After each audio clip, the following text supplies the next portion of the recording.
Principal Matters Podcast, episode 297. Hi, friends. This is Will Parker, host of Principal Matters, the School Leaders Podcast, where each week I bring you inspiring, innovative, and imaginative ideas for your own school leadership. This week, we're talking about applying the strangest secret with my special guest, Daniel Bauer. A couple of weeks ago, I was on a call with my friend, Daniel Bauer, education leader, podcaster, author of the book Mastermind, Unlocking Talent Within Every School Leader, and a previous guest on this podcast. You can go back and listen to a couple of different episodes I've done with Danny over the years, but Danny included me in an email sharing about one of his favorite recordings of all times, The Strangest Secret by Earl Nightingale. And I had taken time to find this old recording from 1956 and listen to it because I admire Danny, and I wanted to listen to this recording that Danny says he listens to every single month as a reminder of some of the greatest actions that he's taken in his work and in his life. So I listened to this recording. I wrote down several notes and questions, and then I emailed and texted with Danny and said, let's just set up a time because I want to ask you some follow-up about your favorite recording. So Danny was so generous. We scheduled a call together. And when we were a few minutes into the call, I asked him, can I record this? Because I know you're going to say things I want to listen back to later.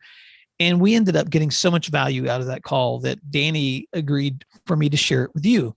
I was not disappointed, and I don't believe you will be either when you hear Danny's feedback for several areas, including setting goals and how to review them, not responding to your fears when it comes to leadership and decision-making, giving more of yourself in the work that we do, the reality of how good things usually come when we do hard things, and how headwinds and tailwinds, as Danny calls them, will influence the movement and the generosity in our lives.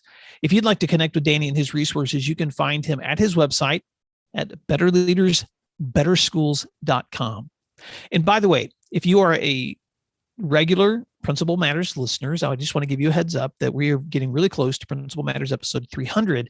And in that special edition, I would like to share some stories from you. So if you have a favorite memory from Principal Matters podcast, an episode that spoke to you, or any other way that Principal Matters has been meaningful to you, will you let me know? You can email me your thoughts at will@williamdparker.com. Or if you want to record what you'd like to say, just open your phone, find your voice memo app, record 60 seconds, including your name, what school you serve, how the podcast has been meaningful to you. And you can send me that as well at will@williamdparker.com. Either way, I look forward to hearing from you. Well, I hope you enjoy this week's podcast with Daniel Bauer as much as I enjoyed having the conversation. Thank you for all that you do. Thanks for doing what matters. And I'll talk to you again soon. There are two things I want to talk to you about. One is The Strangest Secret by Earl Nightingale. Yeah. Because this is something you posted probably a couple of months ago that is this old recording that you've listened to probably every year or every quarter. I can't remember the frequency. I try to listen to it every month. Every month. And so because I'm a Danny Bauer friend, I thought, well, I've got to listen to this recording because if this is so important to Danny, then I need to hear this. And so I found the YouTube version of the audio recording. And you had noted that this is one of the earliest audio, or one of the earliest records that was LPs, I guess, that was ever created. Yeah, in 1956. Yeah, 1956. It received the first gold record award for the spoken word. So it kind of launched this motivational, personal development sort of industry. And so this was the genesis of podcasting. If you think about it, here's one voice.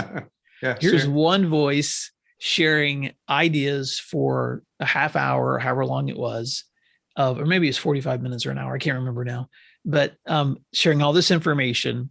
And I wrote down a few things that I was like, okay, I want to pick Danny's brain on how you apply these.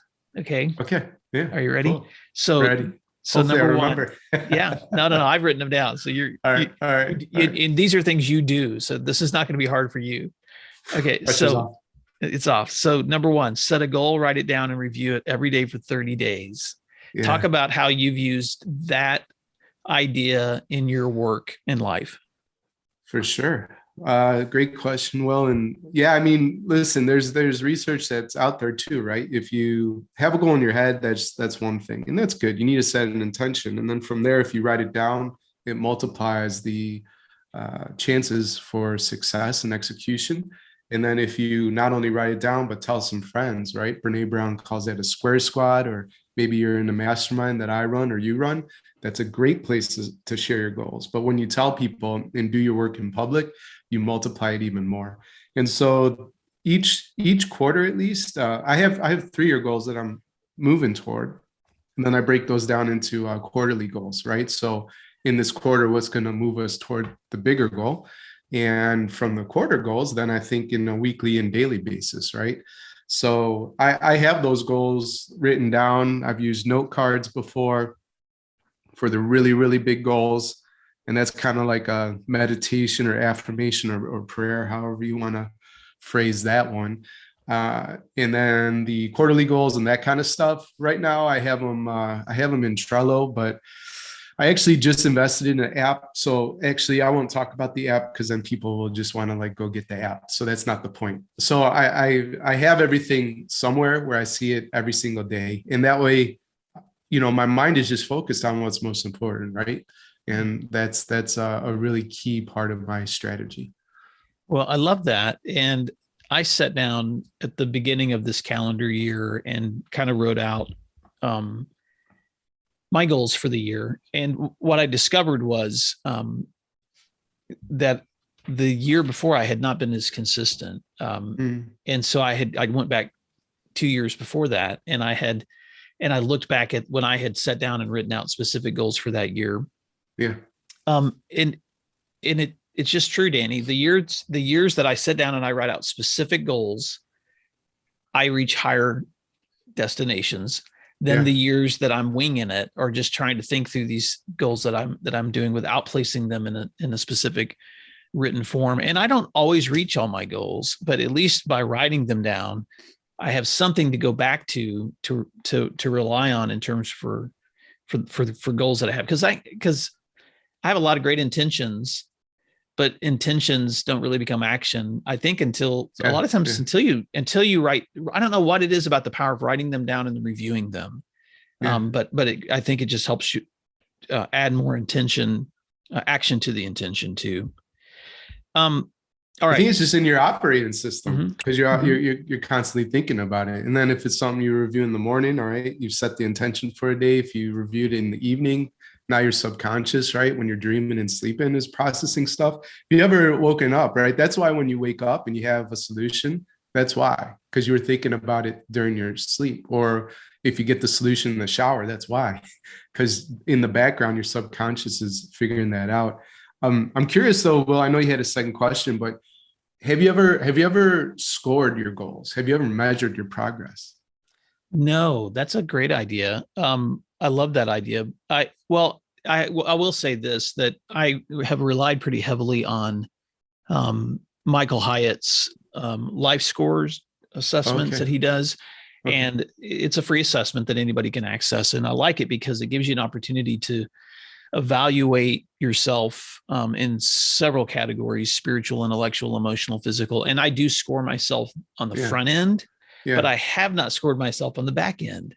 And so I usually do this assessment on the front end to kind of realize, oh, these are areas that I have been neglecting or I need to refocus on so that I can set some specific goals for each of those areas going into a year. But that's a great question. No, I've not scored it on the back end. That's Danny's strangest secret, right? Like score your goals. So write them down, do your work in public, tell people, but then score it. And in 30 seconds or less, I'll tell you how. It's you on a daily basis, right? You pick the big three things, tasks that are aligned to your most important goals. Now, that's not everything you'll do in one day, but it's the most important work. And it actually could be 3 or less. I have a mentor now that says just do 1. Wow. So all that is telling you to focus, less is more. You'll be able to get momentum and work projects to completion. And so you'll either be 0 for 3, 1 for 3, 2 for 3, 3 for 3. Don't get hung up on the daily score. Don't get hung up on the weekly score, not even the monthly, but basically at the end of a quarter, and this is the last thing I'll say about scoring, if you percentage-wise execute at 80% or higher, you will get a lot done. And yeah, just don't obsess during the day-to-day. Like if everyone's going to have a bad day, but I'm telling you, at the end of the quarter, if you've executed 80% or higher, you will have accomplished those goals. I actually have a bonus thing. So this doesn't have to do with measuring. I love talking about goals, if you can't tell. So I had another coaching call last week with my friend Dave Stream. So Dave, if you're listening by any chance, thank you so much for your time. And I had a certain goal that I'm going toward. And he said, I want you to double it. I said, what? Right? That's scary. Like I can't even figure out how to reach my first goal, let alone double it. He said, here's why. I'm a boxer. I'm not a boxer. Dave's a boxer. And so he said, when you're boxing, they teach you, if you want to hit somebody in their nose, right, you actually don't aim for the nose, you aim for the back of their skull. That's what he said. And I guess that's because you're like punching through your target, right? So that's the same idea with your goals. So 2x them, 3x them, 10x them. And I think that's the same as like, what do they say? If you shoot for the moon, you'll land in the stars. It's the same idea, right? So you might not reach like the crazy goal, but you're going to get a lot further than you thought you could. I love that so much, Danny. And there are times where I'll do that. Well, I'll sit down and just kind of try to double or triple the trajectory of where I am and where I want to be. And it really does take you into a space that is uncomfortable, but like really eye-opening to think about because it opens up possibilities. Right. And this leads into statement number 2 from Earl Nightingale's work that I wanted to ask you about how you apply this. And this is his, where he says, stop responding to what you fear. Stop responding to what you fear. How have you in your work in life been applying that idea? I often tell a story where, you have a coin. Well, before I get to the coin, I was at an amusement park with my nephews, right? Silas and Levi. At the time, they might have been like, I don't know, 9 and 6. They were pretty young. They still are young. Okay. But Levi was just tall enough to get on the ride, right? So that gives you a sense of like his age. And so we got on the ride. It was a water ride. And it takes you up and up and up and up. And it's slow and there's music and like, it's all super happy and fun and chill. And then at some point, he realizes we're not going up anymore. We're about to go down all in one swoop. And he white knuckles, gripping the side of the car, screaming to let him out, right? It's like, whoa, is this kid going to die of a heart attack type of thing? And then we go down. He's screaming the whole way down, crying like, traumatic event. But then we reach the bottom, big splash, and he's laughing, just contagious laughter. And he says, can we do it again? And kids are good teachers, right? A lot of times what we fear is irrational. It doesn't make any sense. It's probably not going to kill us. And if you think of a coin, that fear is one side of it. The other side is opportunity, possibility, and adventure, right? And maybe even like excitement, and this kind of stuff. And so if that event, right, is that coin, you can choose how you want to see it, And so that's how I think about fear and not responding to it. I just flip it. I flip the coin on my best days, right? Not always. And lean into it, right? Because I know that this is going to help me grow and I might even enjoy it. I love that. And I don't know, Danny, I think maybe this is a personality thing, but I can only speak for what's true to myself. And I think you and I probably resonate with each other because we share some similarities in this, but there's just not a lot of satisfaction, for me at least, I mean, I enjoy peace and I enjoy contentment and I enjoy having the opportunity to rest. All those things are wonderful and I enjoy beauty, all those things. Yeah. But there is something exhilarating about overcoming risk. Yeah. There just is. There's just something exhilarating about doing something challenging or hard, reaching a goal, and then being able to turn around and look back and go, that was cool. I accomplished that, or we accomplished this, or this was an accomplishment. And so, and I don't know how you do that without without facing fears and then being willing to overcome them. And so I don't know. I think sometimes people who want to achieve more or do the next thing, they want to do it without risk. And I guess my takeaway with this would be, I don't think you can accomplish great things without risk. I don't know. I understand the importance for, and this is part of the challenge, I think, with school leadership. What are we told in school leadership is the most important thing for us to create in school environments? Safety. Yeah. Which is important because you need a safe place to learn. But if every decision that you make when it comes to learning or opportunities for kids or teachers who want to do new things is what's the safe thing going to be here, versus is there a chance I'm taking a risk here that you might fail? And I'm not talking about physical safety. I mean, our schools right now have been facing some stuff with school violence. That's a whole different issue. We need places where students are protected from violence. I'm not talking about that. I'm talking about learning. Learning opportunities and opportunities for people to do things they've never done before requires us as leaders too, to give people permission to do things that help them overcome their fears. And I think you and I have both been in settings where the easy thing to say is no for leaders, because then it protects everyone from the possibility of failure. But I don't know how anyone ever achieves something that's exhilarating unless you give them a chance to do something where they might actually have some fear and fail. So, his assertion, Earl Nightingale, stop responding to what you fear.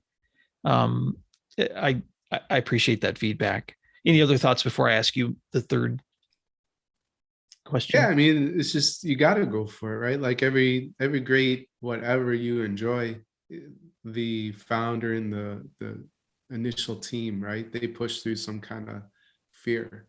And I know it's not the school setting because it's completely different, but if you're building a business and looking for venture capital funding, a lot of times, from what I'm told, because I'm not looking for funding, I don't want to be a public company, but they say, like, basically, do you have a track record of failure? Because if you don't, we're not going to invest in you because you haven't learned the lessons yet, right? And so that's the thing. So you need the safety. You want to. The safety actually can create an environment where you can take risks. I think the biggest problem actually is schools are just full of baloney. Like they like to talk. They like to talk. Let's experiment, iterate, learn from failure. And then you'll get an educator like me who is ready to take a risk, and they do it and they lop their head off, right? And they put it on a spike and they display it outside the school, right? As a warning to never do what they say they want to do, which is just totally bizarre, right? So you gotta walk the talk, not just say it. I agree. I'll make a quick application to the work that you and I do, and this works, I think, within school settings too, because I tried to apply this when I was still leading a school. But sometimes you have to be willing to build something before you even know exactly what the outcome is going to be. And so overcoming fear sometimes is being willing to do something that you know is going to work, but you figure it out in the process. And so there's been, over the years, I've had people reach out to me to ask me I'll give you an example. I've had people reach out to me to ask me, will you work with this group of leaders, for instance, and train them in content over this amount of period? And I have said yes, without having that content prepared. Because I know I can build that content, and so if the goal was like, I have to have the entire thing built before you're willing to take the risk with me, then it probably would have never happened.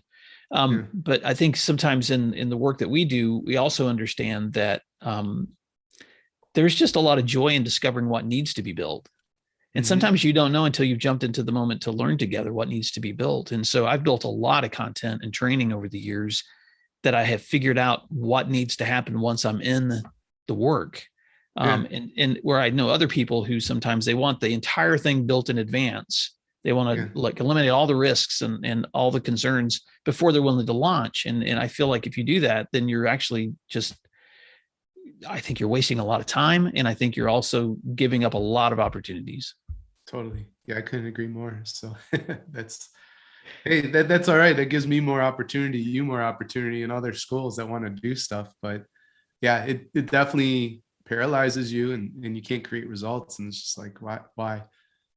Okay. So idea number 3 from Earl Nightingale: give of yourself more than ever before. How has that idea from Nightingale influenced the way you work and live? Maybe the most current practical application, by the time this goes out, it might not be relevant anymore. But, I actually did a scholarship for the mastermind, which I've never done before. And in the mastermind, we read a book called The Person You Mean to Be, and it's a really good book. It's about how, I love the subtitle. It's like how good people fight bias, right? Because here's the thing. Everybody, even people that say ridiculously racist stuff, everybody thinks they're a good person, right? Okay. So if that's true, then how can you make the world a little bit more just, right? And fair and equitable? And one of the big ideas, it's a metaphor that I learned from the author there, is this concept of headwinds and tailwinds, right? And so if I'm flying where I live in New York to see my buddies, John, Joe, at Ace Charter in Ventura, California, right? It takes longer for me to fly from New York to LA because of the headwinds, the wind literally pushing the plane to make it go slower. Now, when I go home, it's a better flight from LA to New York. It's actually quicker, about 50 minutes quicker, because I now have tailwinds. And so all of us have headwinds and tailwinds in our lives. A very real example, my wife and I went to a pharmacy that I'm not going to name on the podcast, but there's only a couple big ones right around here in Syracuse, New York. And she was followed by like the manager of the store, right? She's Black, and nobody followed me. That's a headwind. You know what I mean? And that stuff plays out in real time and sometimes has some really terrible consequences. So when I thought about the mastermind, there's a financial investment there that many schools can afford. And there's a lot of people who pay personally. And then there's some folks who just can't, maybe they're a single mom with a number of kids here in the United States. Maybe they're an international leader, right? We have members, South America, Africa, like they're just not making the same kind of salary. So going back to your big why and your goals. And if I'm saying I'm about to connect, grow, and mentor every school leader who wants to level up, well, what am I doing that then to really make it possible for folks? And so it's not like always open, and this is an experiment, and it's going to be personalized to everyone. We ask some very detailed questions on the scholarship, like individual income, family income, like do you have health related costs, so anything that might factor into why, right? And including where you live. But there's a time limit. So people who want to take advantage, right? They had a week to fill out the application, and then we have 2 weeks to follow up with them. And it's gonna be messy, I'm sure, but we're gonna sort it out and hopefully add some really tremendous leaders, to our community. And that makes me feel good. It makes me feel generous, because they never would have gotten that support unless we put that out there. That's such a great example. And thanks for the analogy to the headwinds and tailwinds, because, those winds influence people's movements, and your ability to recognize that there are people out there that could benefit through a scholarship to get, so that you can give them a little tailwind. Exactly. Now they got a tailwind. Yeah. I just love that. I think something else I've learned too, Danny, is when within the context of The Strangest Secret, Earl Nightingale is talking about trying to help people reach the goals for themselves so that they have the abundance that they need, so that they're moving forward in their lives as they need to, because his whole talk is about helping people move beyond where they are to where they want to go. And for anyone who's not listened to that talk by Earl Nightingale, it is very 1950s. He sounds like so like classic.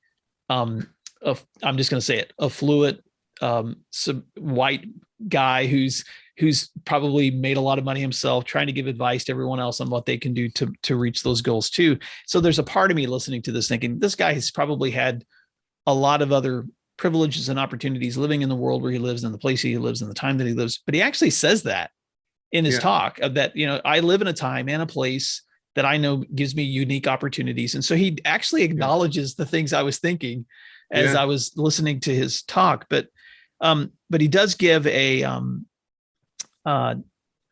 does give some actions here that I wanted to visit too. But before I go there, I wanted to add one more thought, which is that over the years, because I've known you a long time now, and you and I have both generated years of content, years and years and years and years of content, right? Hundreds of podcast episodes, forgotten hundreds of pieces of blog posts and email content. And oh gosh, Danny, I've sent over 1 million emails. Yes, you've written a book, and I've written a few books, but that doesn't even, it's not even the tip of the iceberg in terms of all of the content that you and I have shared. And so, but there's a purpose in that generosity.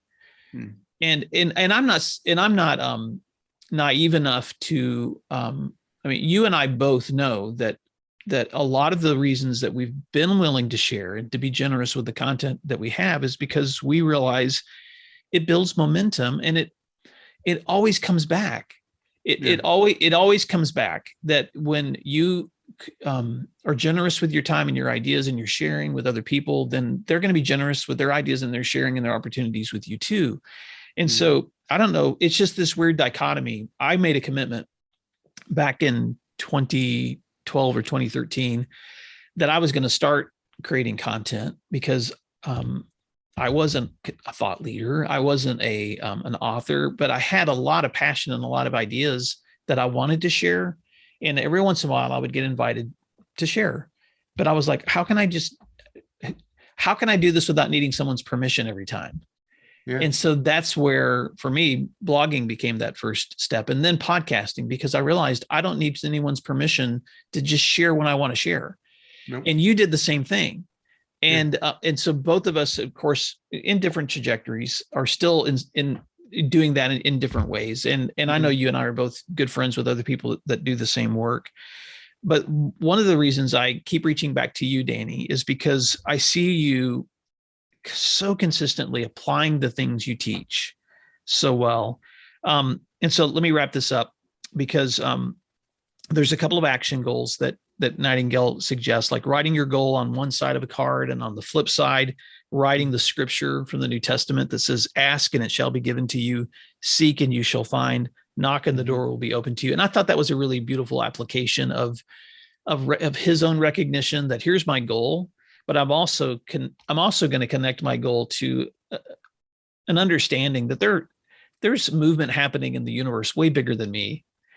But as I'm applying these truths and looking for these opportunities and taking these small actions, I'm going to be moving closer and closer to my goal every single day. So as we wrap up the Nightingale conversation, I wanted to give you an opportunity to respond to that suggestion. How do you keep that tension in mind of the things that you're in control of, but then the things that are outside of your control? Yeah, I think in a very practical step, well, that's when I measure and do that type of stuff, it's all the lead indicators, right? So I can't control anything, in terms of the outcome that I want, but I can be really smart. I could, there's a famous quote, I don't know who said it, but you hear people say always, like, success leaves clues, right? So if I have a goal of writing a bestseller, for example, I will talk with other bestsellers, right? and find out, what did you do, and this kind of thing. And then that's the outcome, and what they did, those are all the lead indicators. And so I just, I try to stay there focused on what is within my realm of control and that kind of thing. But the one thing we have to end with, with the strangest secret, people should listen to it, but I'm going to reveal the strangest secret is you become what you think about, right? And I think mindset is so important, and being really, very savvy and having a lot of boundaries around what you allow into your mind, input wise. And that is in every domain of your life. You know what I mean? Because that gets in there and it's going to have some kind of effect, either good or bad. And I think a lot of folks, if you're not happy with your results, first thing I would do is just do an audit of all the stuff you consume and get rid of the trash, because it's holding you back and weighing you down. So the beautiful thing, probably because it was created so many years ago, but that book, that audio is free now, right? So you can get it on YouTube like you did. It's on Apple Music, it's on Spotify. So there's no reason people can't consume that. And that's a good input for you. And then set yourself a little reminder to listen to it every month. And I guarantee your life will be transformed. Well, you have to take action too, right? Ideas are easy. Execution's everything, as John Doerr says. I did have one pushback when I was listening to it that I wanted to address, and I'm just curious what you think. But I'm not sure. I wrote this note down, but I don't know if it was a quote or just my own words, because it's been a while since I've listened to it. But I wrote down in my own notes, Nightingale promises, if you follow these suggestions that he has, this advice, that you will achieve abundance and peace. And I don't know if it's just the part of me that always feels a tension in promises that, and so because I'm curious if there's a flip side to that, Danny. And because what I don't want to do is give people false ideas. And sometimes I think especially in leadership development, I want to be really careful that when I'm talking to people about their goals or their aspirations or their achievements, that I don't set up any false assumptions. So I'm just going to say it first, and then you can add to this if you want. Yeah. But if your definition of abundance and peace is that everything in your life is going to be great, then Nightingale is wrong. Right. But if your definition of abundance and peace is that you're going to achieve more and see more flourishing happening in your life and a greater achievement of peace when you do all the things we just talked about, when you set specific goals, you cut out the crazy noise, you influence what you think with things that are more positive, I don't see how that can be a bad thing. So, but I did wrestle with that tension just a little bit as I was listening to that, because I don't want people to feel like you and I, in any of the work that we're doing, are trying to lead them down some. I don't want to feel like I'm trying to sell something that's not true. And so I want to make sure that I caution people that leadership development and goals, they don't change the complexities of your relationships. They don't change the fact that you can still get cancer. They don't change the fact that your kids are going to struggle sometimes in life. They don't change the fact that some nights you wake up, I'm just going to be really vulnerable, worried or stressed or in a panic, or that you might need to go see your therapist. I don't want to ever create this idea for other people that life is still not hard. Yeah. And I know school leaders know that firsthand, because you can show up every single day and be ready and be on top of your game, and you're going to hit something that you've never hit before that's going to remind you that life's tough. Yeah. Well, maybe, first, in response to what you said, everything you consume, it should be viewed skeptically, right? Like, you should question everything and figure out and come to your own conclusions. And I love the best books. Like, I need to start putting this in mind. Like, don't take it from me, right? Whatever I talk about, test it. And if it proves true, then cool. Like, you will have grown, And so I love that you brought up something that you had an issue with. So everybody should do that. And I think a lot of times, maybe in the world, in the current state of things, from time to time, that's a problem. Like, people are just going through feeds, on social media or news, which is really entertainment. And you know what I mean? Just taking it for what they say and not like thinking, oh, does that line up? So that's something to consider for sure. Yeah. But the other thing I want to hit on, like, I think there is actually peace if you know life is going to be hard. Like, why does anybody expect it not to be hard? That's kind of silly. And then that. if you frame the world like, oh, you know, things are going to be tough. And the reality is, whether you have a spiritual, you know, part of aspect of your life that's important to you or whatever, like this current reality, there is an end point. You know what I mean? And just the way it works, like at least there's not technology these days, like my body's going to slow down, you know, I'm going to have aches and pains. Why would I expect anything different? You know what I mean? And the sooner you could have that realistic view of things, I think there's actually peace in that. And then you could actually enjoy the journey, you know? Well, Danny Bauer, I think I'm going to title this conversation Applying the Strangest Secret with Daniel Bauer, because you are one of my friends that I see applying everything you learn. And so when I saw that this was one of your go-tos, I was like, I'm going to dig in to this a little bit, because this is something that's influenced Danny's thinking. And I can see why, because I can see how you've applied these things in the ways that you're reaching goals and helping so many people too. So thanks for letting me have that chat with you. This was a great surprise. I knew we were going to chat today. It's great that we recorded it. And any time I get to spend with you is time well spent. You can find free resources like this one at my website at williamdparker.com.